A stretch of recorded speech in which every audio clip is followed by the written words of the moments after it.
Rain whispered against the glass, a slow rhythm that matched the hum of the neon sign outside. The world was still half asleep, but the Maple Root Diner was awake, its windows glowing like a small island of warmth in the dark. Inside, Clara James moved quietly behind the counter. Her eyes were soft but tired, her apron stained from yesterday's rush. Every morning began the same. She brewed coffee, stacked plates, and waited for the day to find her. The air smelled of butter and burnt toast, the kind of scent that made lonely people feel less alone. Outside, a bus hissed to a stop. Through the window, Clara saw a man step out and pull his coat tighter. His clothes were wet. His shoes left small puddles as he walked toward the door. For a moment he stood outside under the blinking open sign, unsure if he belonged. Then slowly he pushed the door open. A bell jingled. The man looked around like he hadn't been indoors in days. His beard was untrimmed, his face lined from wind and worry. Clara smiled anyway. "Morning," she said gently. "Coffee?" He nodded but didn't speak. His hands trembled as he sat at the corner booth. She poured the coffee and slid it across. Steam rose between them like a fragile bridge. "You want breakfast?" she asked. He looked down. I don't have money," he whispered. Clara paused. For a moment she thought of her rent notice waiting at home, the one with red letters. But then she looked at him again. His eyes weren't just tired, they were empty. "Don't worry about it," she said softly. "You just eat." He looked up surprised. "Why?" "Because someone once did the same for me," she answered. She walked back to the kitchen. The cook, Earl, raised an eyebrow. "You giving away food again?" He grumbled. Clara shrugged. "He looks hungry." Earl sighed but said nothing. The sizzle of bacon filled the silence. Clara made the plate herself. Eggs, toast, 2 strips of bacon. She placed it before the man, who stared at it as if it were a miracle. "Eat," she said. He did, slowly. Each bite seemed to pull life back into him. The rain outside softened, and morning light began to stretch across the highway. For a while no one spoke. The sound of the fork against the plate, the low hum of the ceiling fan, and the faint crackle of the radio were all that filled the air. When the man finished, he stood up carefully. Clara noticed the way he straightened his back, as if trying to remember dignity after losing it for too long. "Thank you," he said, his voice quiet but steady. She smiled. "Take care of yourself, all right?" He nodded once and walked toward the door. The bell rang again as he stepped out into the silver morning. Clara went back to wiping the counter, humming a little. The diner felt brighter now, lighter somehow. She didn't even realize that he had left something behind. A folded napkin on the table where he'd been sitting. It was simple white, but when the light hit it, a faint silver emblem shone from the corner. 2 interlocked letters. R.G. Clara didn't see it. Not yet. Outside, the man stood across the road, looking back through the window for a long moment. Then he turned and disappeared into the waking city. Inside, Clara poured herself a cup of coffee, unaware that the napkin would soon change her life and the world around her. The neon sign outside flickered once, glowing brighter before fading again. The morning had just begun. The morning sun crept through the diner windows, soft and gold, painting the chrome counters with light. The rain had stopped, leaving the world washed and still. Only the faint drip from the roof gutter broke the silence. Clara wiped the tables like she did every morning. But when she reached the corner booth, the one the homeless man had used, she paused. A folded napkin sat there, untouched. At first she thought it was trash, but when she lifted it, the fabric felt heavier than a normal napkin, smoother too. Then she saw it. A tiny silver crest shining in the corner, 2 letters woven together in elegant script. R.G. She frowned. "That's strange," she murmured. Earl, the cook, poked his head out from the kitchen window. "You talking to the furniture again, Clara?" She held up the napkin. "He left this." "The man from last night," Earl snorted. "That fella? Honey, you just fed a ghost. Bet he's halfway to heaven by now." Clara smiled faintly, but the joke didn't settle. The napkin felt important, like a secret someone forgot to hide. She traced the letters again. R.G. They meant nothing to her, but the way they shimmered in the morning light made her uneasy. A group of truck drivers came in, shaking off the cold. They took seats by the window and started talking loud, their voices filling the quiet room. "You hear about that rich guy who went missing?" one of them said. Some fancy businessman, Grant or something. Probably ran off with his money, another laughed. Clara turned back to the napkin, her heart tapping faster. Grant. Could that G stand for Grant? She shook her head. Don't be silly, she told herself. The man she fed looked like he hadn't seen comfort in years. No billionaire walked around in torn shoes. Still, something about him had felt out of place. The way he had looked at the food, not like he was hungry, but like he was remembering something he'd lost. Earl wiped his hands on a towel and came over. Let me see that thing. She handed it to him carefully. He squinted at the emblem. Looks expensive. Maybe a hotel or club logo. Don't go getting ideas. I just want to know who he was, Clara said quietly. Earl chuckled. You always want to save people, don't you?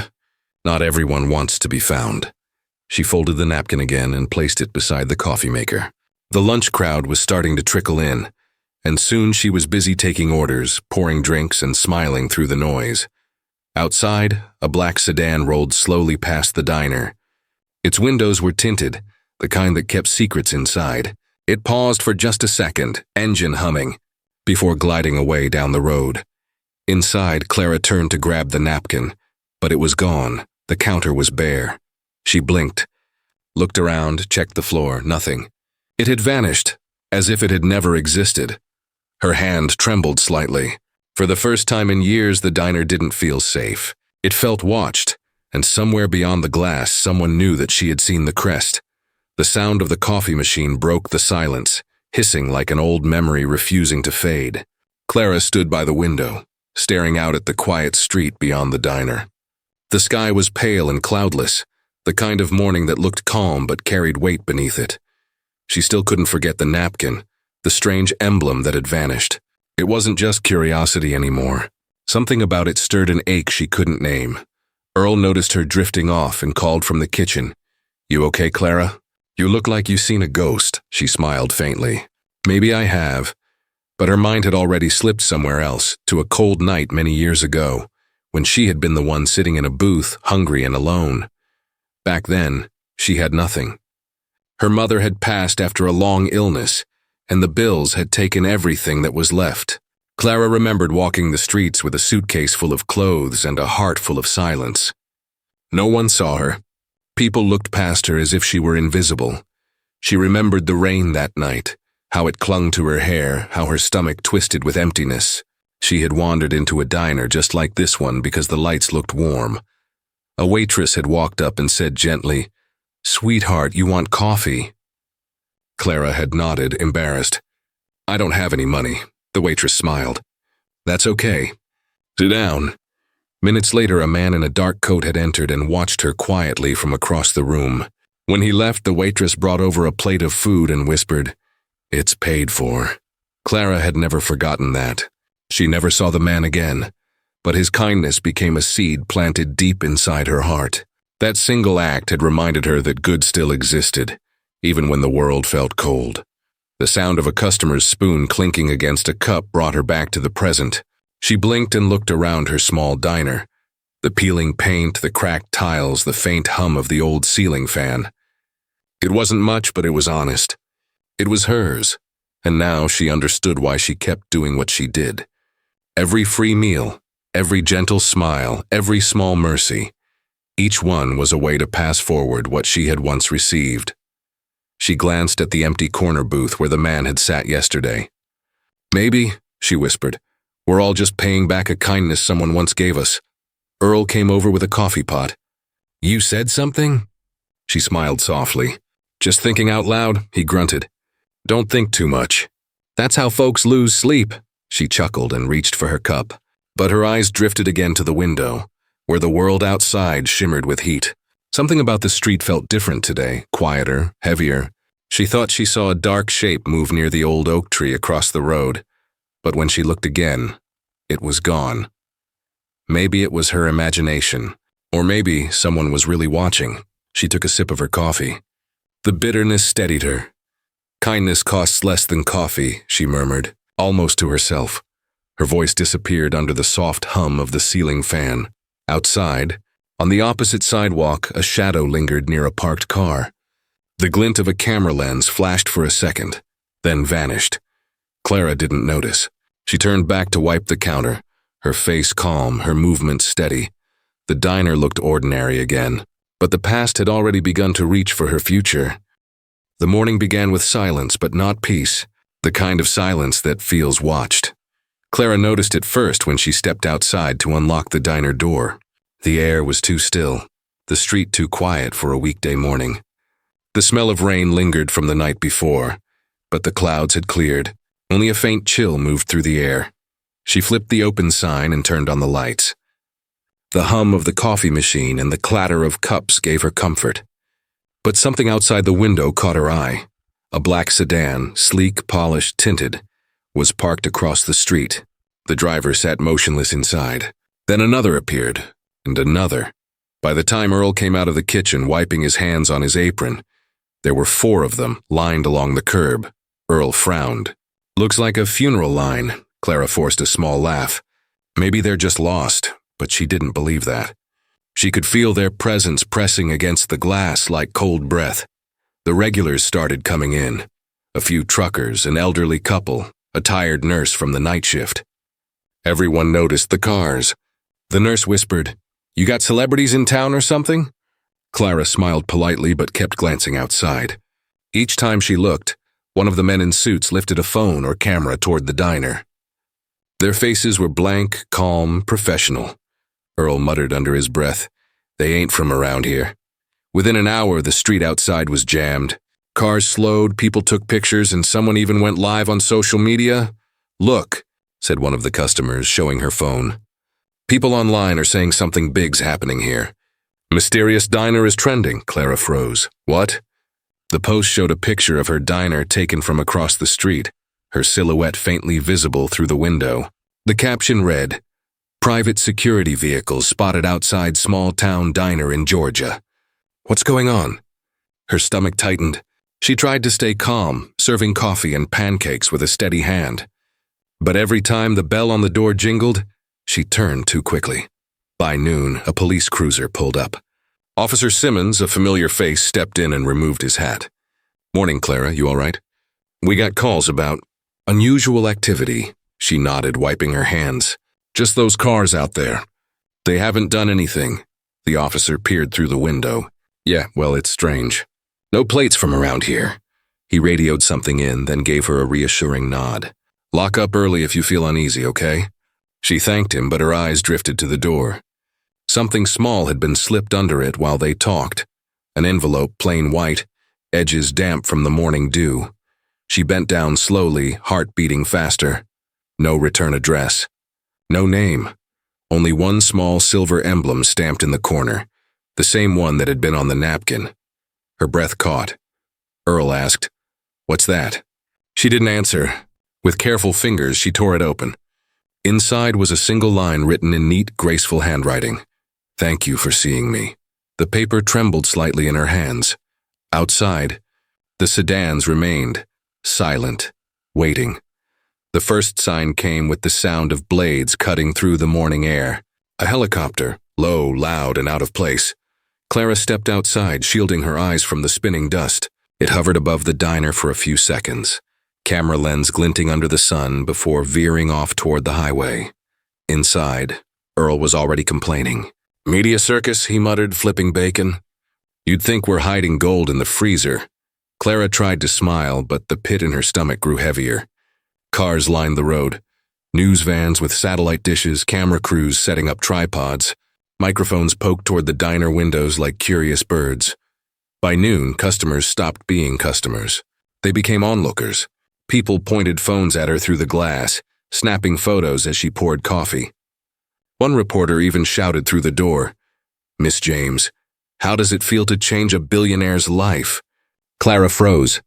"Billionaire?" she whispered. Earl turned. "What's that now?" The young man at the counter scrolled on his phone. "They're saying a billionaire named Richard Grant disappeared last week. Big charity guy. Went missing after some mental breakdown." He turned the screen toward her. His initials, RG. Clara's knees weakened. She gripped the counter to steady herself. That can't be. But the photo on the screen made her breath stop. The man's eyes, sharp, tired, familiar, were the same eyes that had looked up at her from that corner booth. Reporters outside shouted louder now. "Clara, is it true you fed him? Did he leave something behind?" Earl moved to the door. "All right, that's enough," he barked. "This ain't a zoo." They didn't listen. The more he yelled, the more the flashes came. A crowd had gathered across the street, whispering and pointing. Someone had printed her face from a news clip and taped it to a sign that read, "The waitress who found the lost billionaire." Clara's hands shook as she filled another coffee pot. She didn't like being seen. She never wanted attention. Her diner had always been a quiet corner of the world. Now it was a stage. The phone rang nonstop. Journalists wanted interviews, strangers wanted to donate money, and a talk show host wanted to fly her to New York. Earl grumbled, "They'll squeeze the story dry by dinner." She looked out the window again. The black sedans were gone, replaced by a sea of flashing cameras and people shouting her name. Her name, something so ordinary, now echoed across every headline. Clara James, the woman who fed kindness to a king. She didn't understand any of it. She hadn't saved anyone. She hadn't done anything special. All she did was pay for a meal. Her voice trembled as she whispered to herself. It was just breakfast, but no one heard her outside. The helicopter returned, its shadow sweeping over the diner like a dark wave. Inside, a camera flash burst through the window, catching her face mid-blink, immortalizing a moment she never asked for. The storm had arrived, and there was no way to hide from it now. The diner door opened with a soft chime, but this time, silence followed. Every head turned. A man stood in the doorway, tall, composed, and unfamiliar at first glance. His gray suit was crisp, his shoes polished to a quiet shine. He looked like he belonged in a boardroom, not in a roadside diner. Yet there was something in his eyes that Clara recognized. Tiredness, humility, and a hint of memory. It was him. The same man she had fed days ago. The man with the trembling hands and torn shoes. But now his face was clean, his beard gone, his presence commanding without trying. Clara froze behind the counter, the coffee pot halfway to a cup. The noise of the diner faded to a hum as he walked forward. Reporters waiting outside pressed closer to the glass, cameras flashing. He stopped by the corner booth, the same one where he'd once sat shivering. Then he looked at her. "Miss James," he said softly, his voice steady, calm, and deep. "I believe you remember me." She nodded, unable to speak. "My name," he continued, "is Richard Grant." The room gasped. "Earl dropped a spatula," a customer whispered. "That's the missing billionaire." But Richard only smiled faintly, as though the word billionaire meant little now. He turned toward the crowd forming by the windows. "I came here because of a small act," he said. His tone was measured, but it carried weight. A meal that wasn't paid for with money, but with heart. He gestured gently toward Clara. She didn't see a stranger. She saw a person. And in that moment, she reminded me of something I had lost. Cameras flashed through the glass, lighting the diner in white bursts. Clara's cheeks flushed, but Richard's gaze stayed warm, steady. "For years," he went on, "I built companies, funded hospitals, and created charities.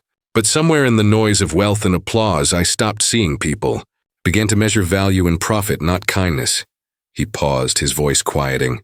"Until she bought me breakfast, the diner stayed still. Even the air felt heavier with meaning." He took a folded paper from his coat pocket and placed it on the counter. A check, though Clara didn't look at it. "I don't need to repay her," he said. "What she gave me can't be priced. But I can honor it."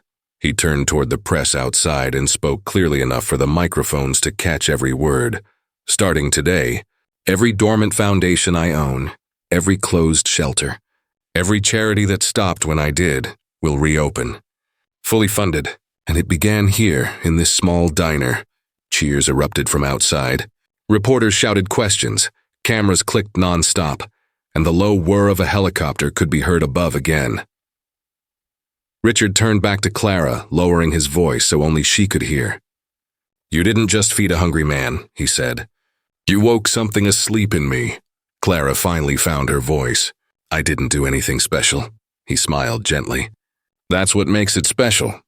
He reached into his coat pocket and placed a business card on the counter. It gleamed under the diner lights, simple white. His name embossed in silver. Tomorrow, he said quietly. You'll see gratitude the way I do.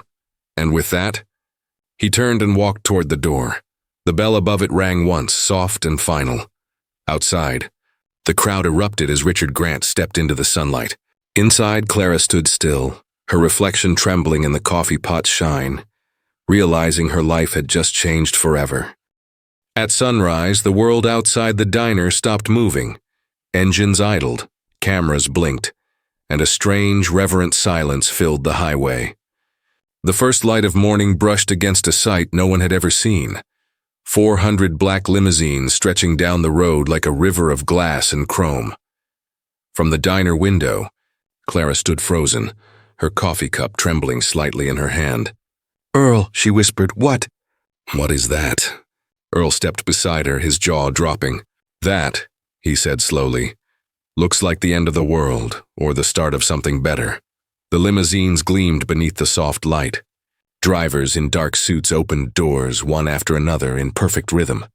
From each car, someone stepped out, men in tuxedos, women in tailored dresses, young and old faces carrying the quiet pride of those who had once been broken and now stood tall again. Within minutes, the small roadside diner, once unnoticed, almost invisible, became the center of the nation's heartbeat. A TV anchor whispered into her microphone outside. It appears that hundreds of public figures, business leaders, and philanthropists have gathered at the very diner where Richard Grant was found last week. Each of them claims to be here because of him, and because of the woman who showed him kindness. The street shimmered with light as camera drones rose into the air. Clara's heart pounded. "I don't understand," she murmured. "Why are they here?" Earl put down his spatula. "Guess you're about to find out." The first limousine passenger, a woman in her 60s wearing a pearl coat, walked up to the door. She smiled softly and placed a white rose by the entrance. Then another person followed, and another, within minutes. The doorway was covered in flowers, thank you letters, and envelopes marked with names Clara didn't recognize, names from across the world. The woman turned to Clara through the window and mouthed, "Thank you." The moment spread like fire. Every person who stepped out of a limousine left something behind. A gift, a note, a simple gesture of gratitude. A man left a check for a children's hospital. A teenager placed a small bracelet on the step. A famous actor bowed his head silently. Each one of them had once been helped by Richard Grant's foundations. Each had come to repay her kindness, the spark that had reignited his. By mid-morning, the road was blocked for miles. News helicopters hovered above like silver birds. The governor's car arrived, followed by a string of press vans. Yet inside the diner, everything felt still, timeless. Clara watched through the window, overwhelmed. She wasn't sure whether to cry or laugh. Earl wiped his hands on his apron. "Never seen anything like it," he said softly. "Looks like the world remembered how to care." On the counter sat the business card Richard Grant had left the day before. Its white surface gleamed in the sunlight, as if waiting for its meaning to unfold. Clara touched it gently. "Tomorrow you'll see gratitude the way I do." Now she understood. The crowd outside began to chant her name, not with noise but with warmth, as though they were saying thank you in 100 different ways. Reporters pressed against the windows, capturing every tear, every flower, every handshake. A drone hovered near the neon sign flickering over the diner's roof. Its reflection painted Clara's face in red and white light. Open, open. And the word itself became a symbol. Open hearts, open hands, open faith. Clara stepped to the door. The noise outside softened as people turned to her. She pushed the door open and stood beneath the sign, the wind tugging gently at her apron. Hundreds of faces looked up at her. Cameras whirred, microphones pointed forward, and still no one spoke. She tried to find words, but her voice broke before they could form. Tears filled her eyes. She smiled through them, small and human, humbled and shining. It was just breakfast, she whispered. The same words she had spoken to herself days ago. The crowd stayed silent, then slowly, as if led by something unseen, people began to clap. Softly at first, then louder, wave after wave, like rain returning to a dry field. Clara's tears glistened under the morning sun. Above her, the neon sign flickered one last time. Open. And as the drone cameras captured the image from above, her small diner stood shining in the middle of a road lined with 400 limousines, a monument to the quiet power of kindness. By morning, the story had circled the planet. From New York to Nairobi, television screens flashed the same image: Clara James standing outside her small diner, tears shining under the flickering neon sign that read, "Open." The words beneath every headline were the same: the waitress who fed kindness to a billionaire. On social media, millions repeated her quiet phrase, "Kindness served hot." It trended for days. People filmed themselves buying strangers breakfast. Cafes hung signs with her quote, "Kindness costs less than coffee." Politicians quoted her in speeches. Celebrities shared her photo, calling her the reminder we all needed. But fame had never been her dream. Inside the diner, Clara kept wiping the counter, serving coffee, and greeting customers with the same soft smile. The crowd outside never seemed to end. Journalists waited by the window, hoping for a headline. Reporters shouted through the door, "Clara, how does it feel to inspire the world?" She only said, "It feels the same as it did yesterday." Earl laughed from behind the grill. "You turned the world upside down and you still won't raise coffee prices." "I'm just a waitress," she replied, meaning every word. Letters began to arrive, thousands of them, from soldiers overseas, from single mothers, from school children who sent drawings of her diner. They thanked her for reminding them that good still existed. She didn't hang awards or certificates. She pinned thank you letters to the walls instead.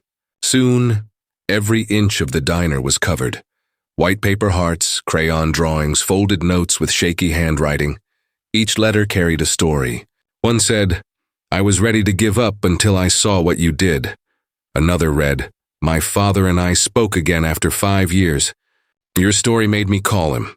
When corporate offers poured in, commercial deals, book contracts, even a movie, Clara turned them all down. "Kindness isn't a brand," she told a reporter gently. "It's something you give away for free." The world kept talking. She kept serving coffee. Months passed. The news cycle moved on, but the diner remained, a small, quiet beacon at the edge of a busy road. Tourists still came to see the place where one act of mercy changed everything. But those who stayed long enough saw what really mattered: the way she treated every person who walked in, rich or poor, like they belonged. One evening, as the sun dipped below the horizon, Clara locked the door for the night and looked around. The diner glowed warm and full of letters, a living story written by strangers. She thought about her mother, about the night she was once hungry, about the meal that saved her faith in people. Now, years later, she had passed that faith on. Outside, the sign flickered again. "Open." She turned it off, smiling softly to herself. Tomorrow, she would reopen the diner with one simple rule painted above the door: no one leaves hungry. And with that, she switched off the lights, leaving the neon sign to hum quietly in the dark, a promise that kindness would always stay open. The diner looked almost the same, though time had softened its colors. The red booths had faded to rose, the coffee machine hissed slower, and the neon sign outside buzzed faintly in the morning air. But the heart of the place, the warmth, remained untouched. Above the cash register hung a framed napkin, white against dark wood. In the corner, a faint silver crest shimmered under the first light of dawn. It had been there for years, untouched, gathering stories instead of dust. A young waitress named Maya wiped the counter as the morning quiet wrapped around her. She glanced up at the napkin and smiled. "You ever tell me the story behind that, Miss Clara?" At one of the corner tables sat Clara James, older now, her hair streaked with silver and her hands still steady. She looked up from her coffee and chuckled softly. "I've told you before, Maya, but you never listen long enough." Maya grinned. "I listen. I just like hearing it again." Clara's eyes drifted to the framed napkin. "That belonged to a man who reminded me how small acts can change everything," she said quietly. "He was lost once. I gave him breakfast. He gave the world back its heart." Maya tilted her head. "The billionaire, right? The one who started all those charities?" Clara nodded. "Richard Grant. But before the world knew him, He was just a man trying to find kindness again. She smiled faintly. And before the world noticed me, I was just a woman trying to give it. Outside, the street was still half asleep. A few cars passed by, their headlights stretching across the glass. The sun climbed slowly, touching the edge of the napkin's frame with gold. The diner door opened. A boy, no older than 12, stepped in, clothes worn, shoes torn, eyes tired but polite. He stood uncertainly by the door as if he wasn't sure he belonged there. Maya walked over. "Morning, sweetheart. You hungry?" The boy hesitated. "I don't have money," he said softly. Clara's chair creaked as she stood. Her voice carried the same warmth it had decades ago. "Then you sit," she said. "Breakfast doesn't wait for money." Maya smiled and led the boy to a booth. Soon, the smell of pancakes filled the room again, just as it had all those years before. Clara returned to her seat by the window, watching the sunlight spread across the counter. She reached for her cup, her eyes landing once more on the framed napkin. The silver emblem caught the light, glinting gently. 2 letters intertwined, timeless. She whispered almost to herself, "Kindness never ends. It just keeps finding new hands." Maya set the plate before the boy, who looked up with grateful eyes. And for a quiet moment everything felt the same. The warmth, the smell of coffee, the gentle hum of morning. Outside, the world hurried on. Inside, compassion continued its quiet work. The sun rose higher, its light striking the napkin above the register. The silver crest shimmered one last time before the scene faded to white, proof that compassion multiplies quietly, forever.